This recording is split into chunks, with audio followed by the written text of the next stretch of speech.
Hi guys, this is What's Neat This Week, show number 104 for February 1st, 2020. And we're here, we're going to talk about stuff, but I'm not going to say another word for the rest of the show.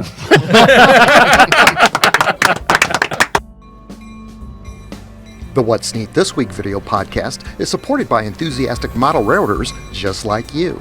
Additional support is provided by Athearn Trains. Check out all their new monthly announcements at athearn.com. And by the Gateway St. Louis 2020 NMRA. Meet me in St. Louis, July 12th through the 18th, 2020. For more information on this, check out their website at www.gateway2020.org. Further support is provided by the NCE Corporation, the power of DCC. Visit their website at ncedcc.com. And thank you for supporting the What's Neat This Week podcast.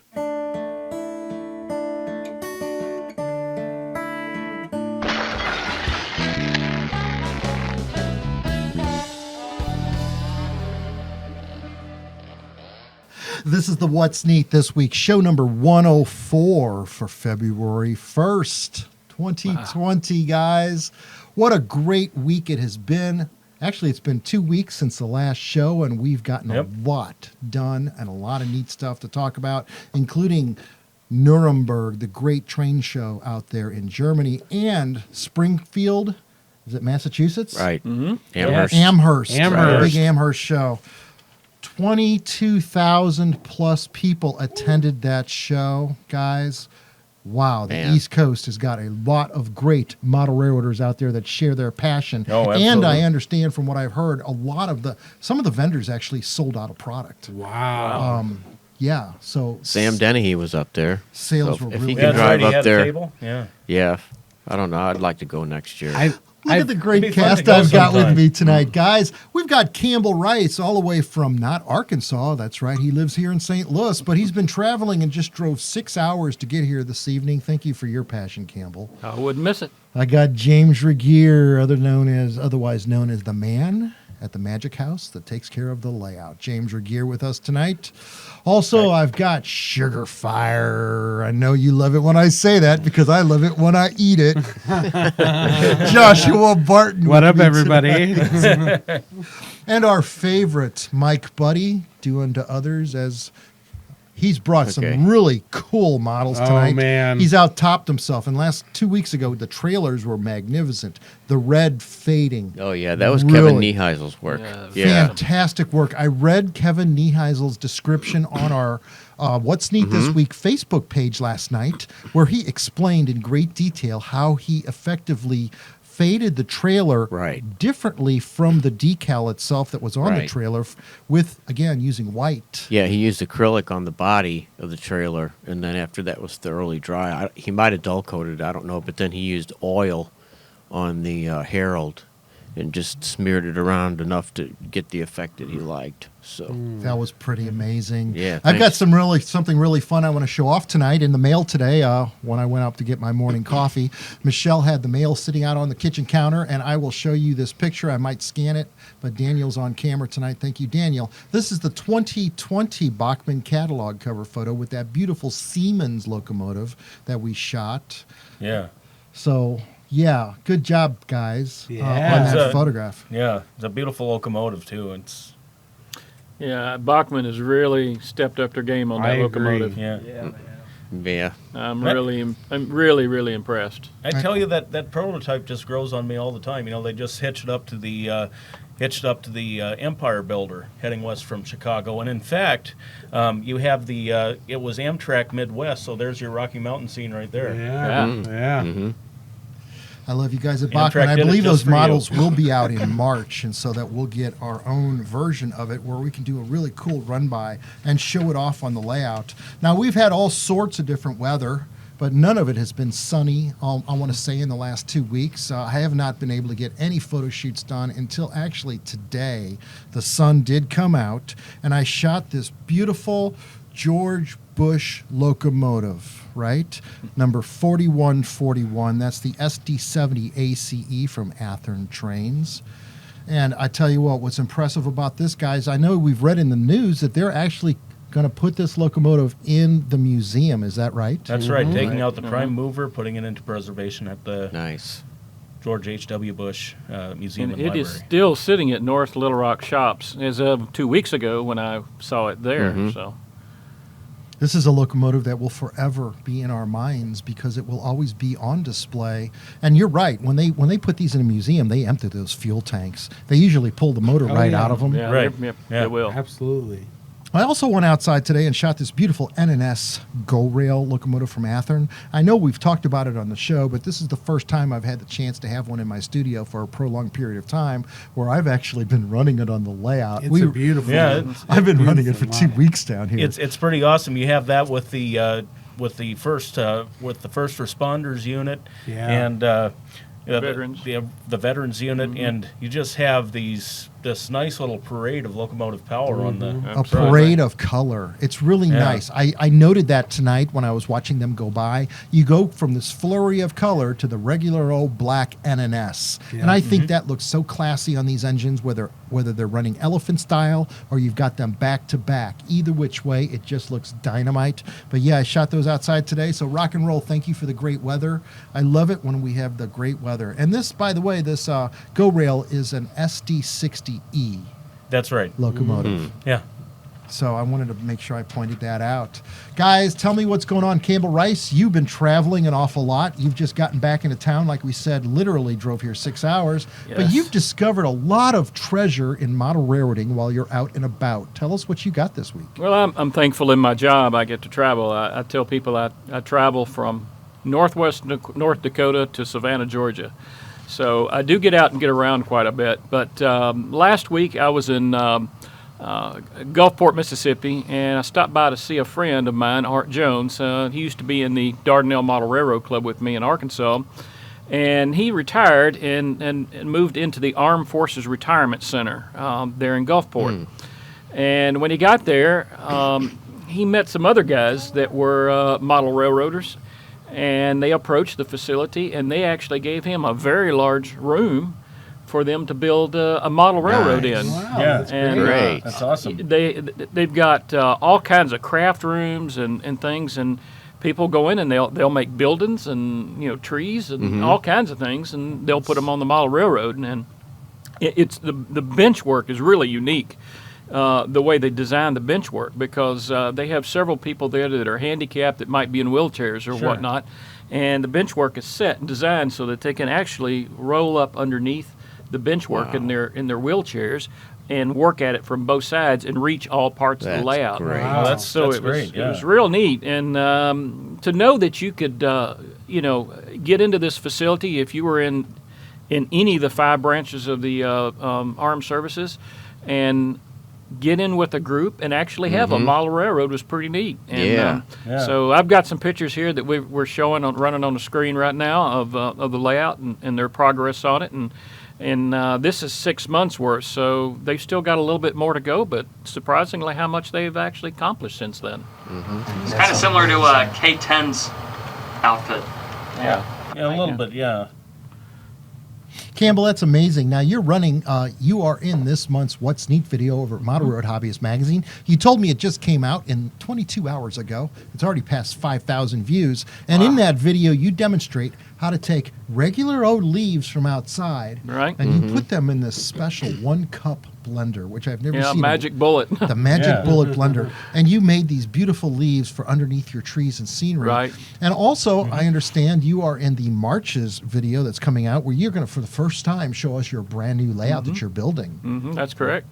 Yeah, I had my layout set up in Arkansas, and I cut it in modules and brought it here, built the bench work here, and I'm installing it plus a few more because I have a 53-foot room here where I had a 30-foot room before. Yeah. So I've got a lot more, and I never really. I've always wanted that big layout to run long trains, and this is Sure. my one shot in life to do it. So Dynamite. I'm going to Yeah. go for it. Yeah. Yeah. All right. So. James, your gear brought some really cool trucks, but before you talk about them tonight, James, I want to talk about something really funny that happened last week when we weren't recording a show down here. I've actually, like I said, and I will go over it in detail here in a few minutes, I've been working a lot on this layout, trying to cover and keep up with a lot of deferred maintenance, you might call it, where I've actually caught up this week. But we got the narrow gauge to run all the way around on the layout now, which is probably for the first time in a year and a half, where we can completely run a train all the way around the room. And we had Glenda Mantia, and of course Steve Mantia was here last week. Yep. And if you look, they were all together. My wife came down. We were all being social. Sure. And Glenda was running the narrow gauge, little number, I think number 41, a C19 over here on the wharf area. And she was just starting to get the feel for that locomotive. But I failed to tell her that I had CVs 3 and CVs 4 set way high, so that if you go to slow down the throttle right now, the train won't stop. It's going to coast to a stop, right? And it coasted right into the wharf, right over the speedboat there, and the poor fisherman, either he was decapitated or he got a whole new definition for poop deck on that boat. The fact was, it looked like so many old-fashioned prototype photographs where we've seen them dump steam locomotives right into the turntable. Yes. Right, or that famous photo of the Super Chief where the F3 went over the wall. Yes, that's right. Los Angeles. Yes, yeah. So rock and roll, that was a lot of fun. Thank you, Glenda, for playing along with that. And yes, the narrow gauge does work down here. So Joshua, you can run a train tonight. All right. Yeah. So tell me, James, you've been working on these vehicles that are on the table. I want Daniel to get alive on this and get tight on these. You've done some magnificent work. What have you done to these? So what these are two trucks. One is from A-Line. It's the Ford F850, and now Athearn uses that same tooling to produce their F850 dump trucks when they bring them out. But I got a kit and I painted it out, and then I thought, well, why don't I try and light the headlights? I also had an old Walters resin kit of an International Lodestar truck from the early 1970s, and I thought I would do the same thing with that, just do the same things at once to have two new grain trucks for the elevator. And then I thought, why don't I light the headlights? Because I've always been telling Mike, it'd be really awesome if I could light your headlights. And I was like, well, let's figure out how to do this. Right. Practice on your own before you do mine. Right, exactly. So the grain truck, the trucks actually had the same diameter as the locomotive headlights. So that was an easy trick for the drill. And then you simply make sure that there's enough space open there so that it can accommodate your lens that you make for it, as well as your LED, with having everything look natural. On the resin model, that's not a problem. There's enough material simply behind the headlight casing that you can drill a little bit deeper and put it in. And but you also did the clearance lights. The clearance lights, yeah. That's amazing. And that is amazing. And you got to hide those wires in that cab. Yeah. Right. You just take 0402 LEDs and drill holes into your cab roof big enough to accommodate those wires, though not too close, as I found out, because they'll actually, you have to burn off the ends of those, the ends of the insulation on the wires, and if they get too close together, they'll cause a short and nothing will work. So you gotta use a little bit larger. I think I went for a number 75 hole instead of the normal number 80 that I'd been using previously. So not quite the hair width hole, but you just mount them in there, glue them down with microcrystal clear. And I even painted the backs of the LEDs with the body color of the truck to hide them so that they were a little bit more directional. And then you simply paste the wires to the ceiling of the cab, and then as an added measure, you can paint them over with the cab interior material so that you don't see them unless you're looking really close at the right angle. That's absolutely amazing, James. And am I just seeing things, or do we kind of have a Chief thing going on here? Oh, yes, we do. In fact, the Kansas City Chiefs, thing. Of course, making the Super Bowl this week, and Ken can surely edit it later on to say that The Chiefs won. The 49ers won. I know, the right? Super Bowl. Anything's possible. in Either that. way, they right. were both Chiefs towns, by the way, because Yeah. we had the San Francisco Yeah. Chief. We also had the Kansas City Chief. That's and so right. earlier this week, I put together the Kansas City Chief and brought it to the layout here and ran it around. And Ken's probably showing B-roll of that right now. The neat thing about the I am. The neat thing about that is that the Kansas City Chief, in addition to the silver streamlined cars, it had a bunch of head-end cars, express cars, box cars, baggage cars that would run in front because mail was the major profit gaining thing for railroads on up until they lost the contract in 1968, and that was the last death and or last nail in the coffin for the passenger industry. For a lot of for the private things, passenger railroad industry. related. Right. So that's one thing that you don't see quite as often in your models of passenger trains. One of the reasons is that the most famous passenger trains didn't have them. The Chief, the Super Chief, the El Capitan. I don't think the Texas Chief had them. And the reason for that was these were the glamoury streamliners that they wanted to have perfect. They wanted to have the schedule running just perfect, and so they didn't want to burden themselves with these material cars because there would always be delays for switching them in and out at the various terminals along the way because these were carrying package mail. The lesser trains like the Kansas City Chief, like the Grand Canyon, would actually run sometimes with as many head-end cars as they had actual coaches, because that was their dual purpose, and they'd be equipped with streamlined or steam lines and that sort of thing, so that they could heat the coaches running at the end of the train. Awesome. And as a matter of fact, it's really interesting if you look at Model Railroad Hobbyists, or not Model Railroad Hobbyists, but if you look at this month's issue of Railroad Model Craftsman, they actually have part one of a 2-article series about how to incorporate these head-end cars into your prototypical operations, so that you can have your passenger trains not only stop, for the obligatory 5 minutes on the accelerated clock, but you also can have little operations where you switch out a baggage car, switch out a couple material cars, that sort of thing, and then couple your power back to the train and then take off out of town.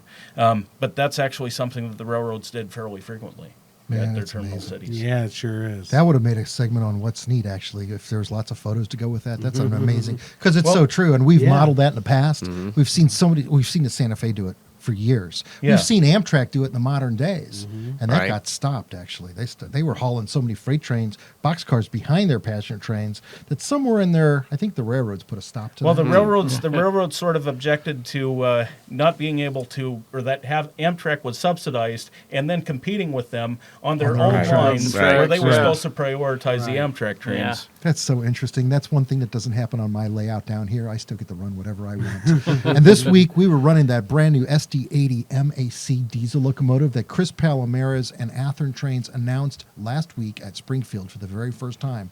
But we have video of it that we shot about a week before of it running down here on this layout. And this SD80 MAC, James, you know a lot about this locomotive, and I know you guys have seen it down here. This has got the lift-off roof held on with magnets, and it's got the Sugar Cube double cube speaker system built into it, so you get that deep throat sound. Oh, that'll sound beautiful. Yeah. So thank you very much, Athearn Trains, for sharing this wonderful video with us of your latest work. It comes in Conrail quality, NNS. It also comes in Electromotive Demonstrator series. Now, I'll just say one thing with the Conrail, too. Conrail unit, especially. I noticed that little stripe along the side was Boeing on the locomotive, and I was like, "Wait a minute, is that Athearn locomotive bent?"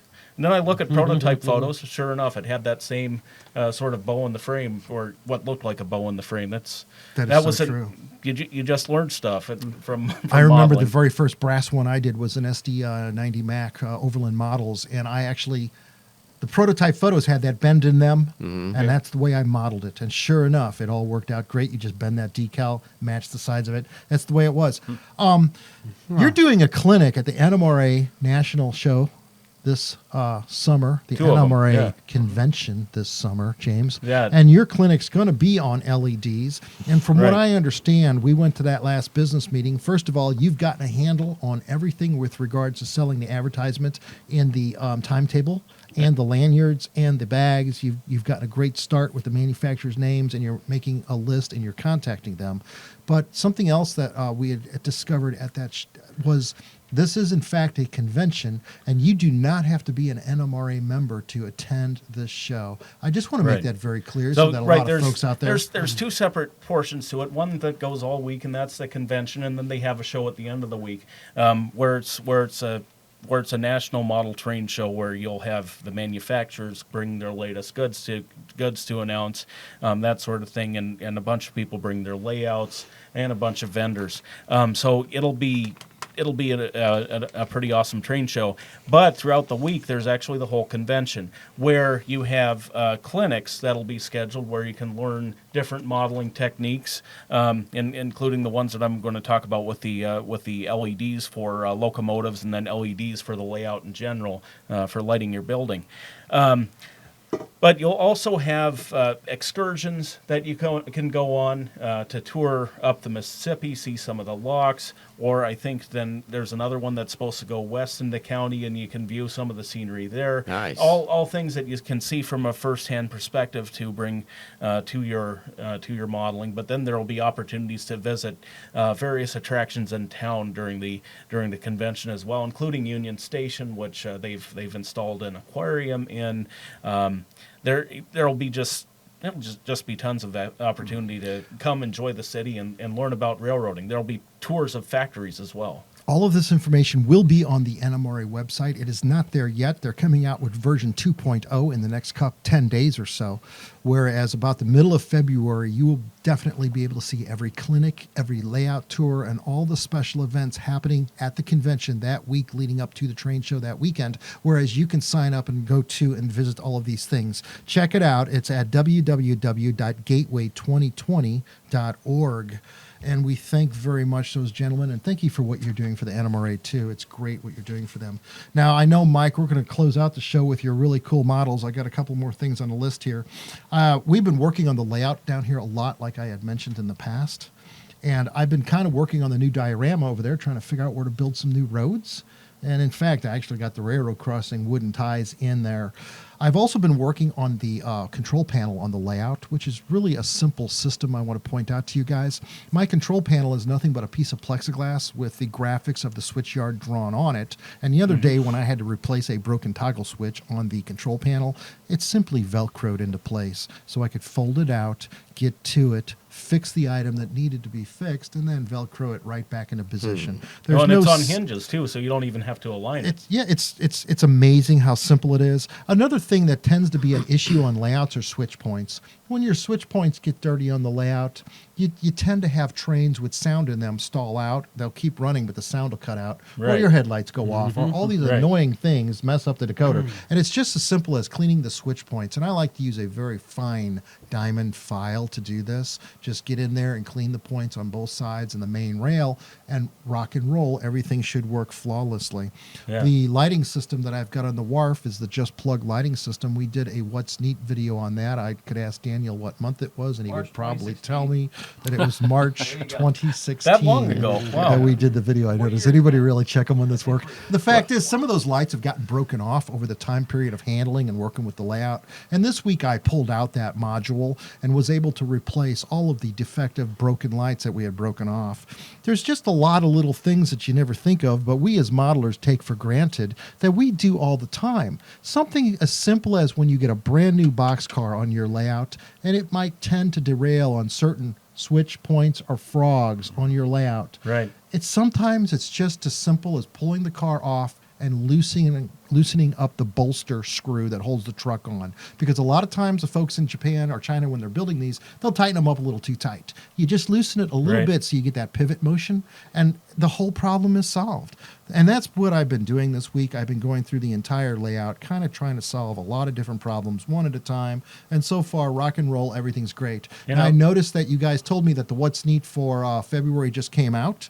And in that video, there is James Regier, and you and I talk about the moon photograph that we had done for Athearn with the snow shot. Remember that, using your station? Yeah.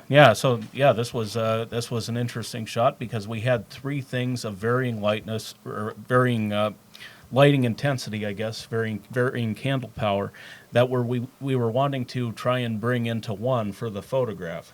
So we had the station, which was probably about normal lighting, what you'd see on a layout. Then you had the bright lighting of the locomotive. That's right. And then you had the relatively dim lighting on the caboose. And so you had to compensate. Right. and mesh everything in. Don't give it all up. It's all in the video. Yeah, but we've also got the North American Prototype Modelers layout in there. That's that beautiful, great big layout that we saw up in Milwaukee. Alan Houts explained everything about that group. He's been there for a long time. Campbell Rice, again, shares us how he grinds up leaves to make scenery for his layout. Stephen M. Conroy shared with us some fantastic drone footage. The bridge shot is so beautiful. The sky. Yes. Wow, I love Stephen M. Conroy's drone flying ability. And the last thing that's in that is Chris and Don McReynolds. They share their Santa Fe ATSF layout that's over there just north of the refineries in Maryville, Illinois. And I've got to tell you what, that's a father-son project, but there's a lot of other folks that live in St. Louis that have helped build that layout. Yes. A lot of the crew from K10 was there that evening, from what I understand. And by the way, I ran into Don at St. Charles Convention today. There was St. Charles show. That's going on. That's right. I forgot about that. Yeah, so there's the St. Charles show this weekend, but by the time you guys see this, it'll be all over anyhow. But I ran into him at this show, and he really liked the way you portrayed his layout. So that's awesome. Those guys, that was a great interview, and a lot of background folks in the background. I'm not going to tell you what's in March's video this week. I'll go ahead and save it for next week. But the fact was, I got March finished. March 2020, What's Neat is complete. And yes, there's still how-tos in it. And yes, Campbell Rice is in it. And there's good stuff in it. So I got Mike Budde sitting here, and I got Joshua sitting here, and neither one of them have said a word. I'm going to go to Mikey first. Tell me about your cars on the table. Well, first I wanted to tell you guys about, we have some fans in the Middle East. There's a group over there called Scale Modelers UAE for United Arab Emirates. And one of their members, Bart Vonk, he contacted me on Facebook and was showing me pictures of the layout he built. He lives in Dubai. And I figured in Dubai, or a city like that, there'd probably be train stores, but there's nothing there. Really? He said that historically there haven't ever been any railroads over there. That's amazing. So, no kidding. Anyway, he has to be pretty resourceful where he finds his stuff. But he's lived in Tennessee for a while, and he's actually from Holland, but he's living in Dubai now, and he's got a nice little layout there. So, wow. Hey, Daniel, Anyway. can you shoot that train going by you right there? Yeah, why not? Yeah. We're running this train using the NCE, the great big power cab system that's on my layout.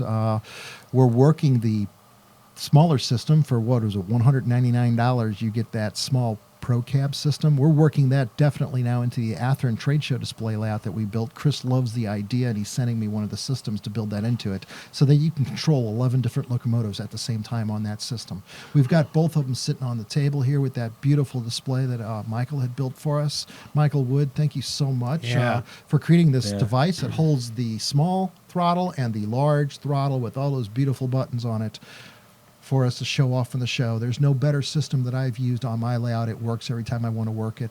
Mike, tell me about your cars. I don't think you talked about that yet. It's been a couple weeks since we had the last podcast, but And look at all the cars you've made and just... I've been casting. T-tops and T-tops. This isn't a joke. You actually made these this week. Well, in 2 weeks. Right. But okay. there, a few years ago, well, probably about 10 years ago, there was a company called Real Rides, Malibu Models. They came out with the Smokey and the Bandit 77 Firebird, or 78 Firebird. And I always wanted a Camaro to match that, and I finally found one from Jens Jan at Mad About Cars, and I got a 78 Camaro, and so I casted both of those. And then I'm making different versions of them with and without the spoilers, and, Z28s, Rally Sports, and then Pontiac, like Esprits, and Formula versions. Anyway, just to add some variety.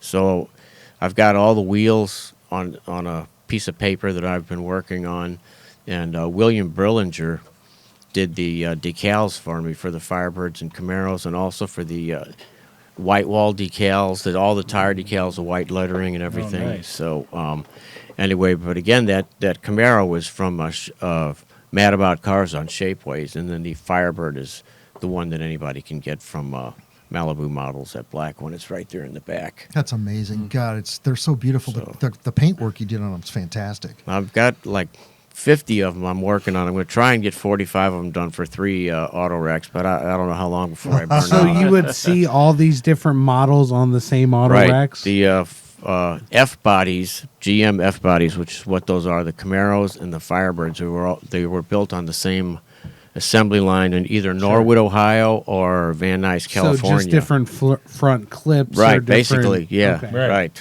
And we always used to see the ones coming through St. Louis from Ohio in the trains with the Vertipacks filled with Vegas coming from Lordstown. But I always wanted to model several racks of the Camaro and Firebird mix. And since my era is 1978, I got that Camaro from Jens Jan, which turned out to be exact scale. It was perfect. I was really happy with it. It just required a little bit of surface prep. And then I've gotten all these other models from that just by casting it. So That's Okay. amazing. anyway, As we're coming up on our 30-minute mark, I want to say that Denny Yelsma sent us a few pictures from the show at Springfield. And yes, they were selling What's Neat This Week baseball caps at the show. There's a happy customer that Look had at purchased that. one, smiling, rock and Yeah. roll. He also sold some hats that said, we're going to make model railroading great again. I didn't know that it wasn't great in the Yeah. first Yeah, place. It's always been was great. always been It's a always great been hobby. He sold out of those hats, by the way. They were red. Yes. I know what you guys are thinking, but you know what? It works. And if you guys have a train club or anything like that, and this is your free spot, Denny, because we love the fact that your art is so beautiful. When I Yeah. get to leave the microphone tonight and we go get wings, I'm going to put on my What's Neat This Week black jacket, just like the one that you've got. That's right. And I showed that you wearing that one in the show 2 I weeks love ago. it. I love Denny's it. work is so beautiful. The stitching that he does is so beautiful. The threads are gorgeous. So we welcome you to call him, check out his website, yelsma.com. If you guys have a train club out there and you want to show your club spirit colors, this gentleman is the man to create your art. He does a great job, and his Yeah. turnaround is fast. He has a Amazing. passion for the hobby like no one I've ever met, and it's all about apparel. So thank you very much for sharing the pictures of Springfield with us, Denny, and we look forward to seeing what else you're coming out with next for us, because I know Michelle's starting to think about she wants to get a shirt now too. Yeah. all right. So rock and roll. I love it when that works out. Anything else to follow up on before we close out this one? I got one quick thing. I know we're pushing our time, but I just want to give a shout out to Trackside Scenery. They've got their Helixes out in HO&N scale now. Pretty neat idea. They've done it out of gator board, and it goes together just like a puzzle.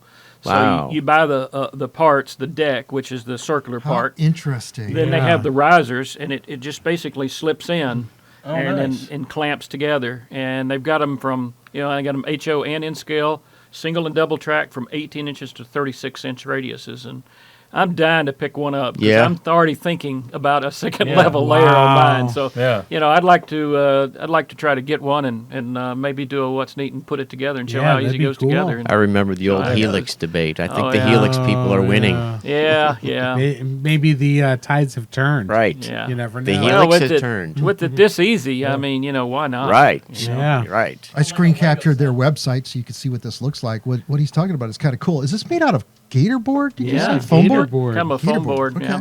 Yeah. Very interesting concept. We must look more into it. If you get one of these, I'd like to know how strong that is, how Yeah. cool Yeah. that is. Yeah, it might be on the list. There's a lot of good stuff to talk about. We could talk for another hour, but I don't want to edit that. So, guys, this is the best hobby in the world, and I'm sitting with some of the best people in it. Be sure to check us out on our Facebook page on What's Neat This Week. And we've got our 10,000 subscriber on YouTube. That happened about 8 days ago. So who's going to be 10,001, right? That's right. Yeah. Best hobby in the world, guys. This is show number 104 saying, let's go run some trains. See you All later. All right.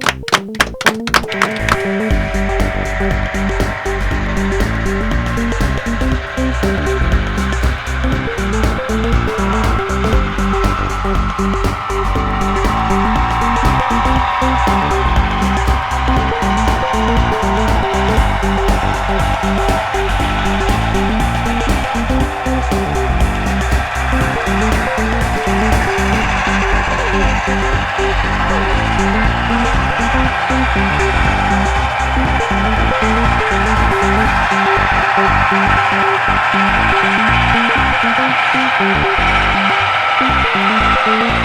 Thank you.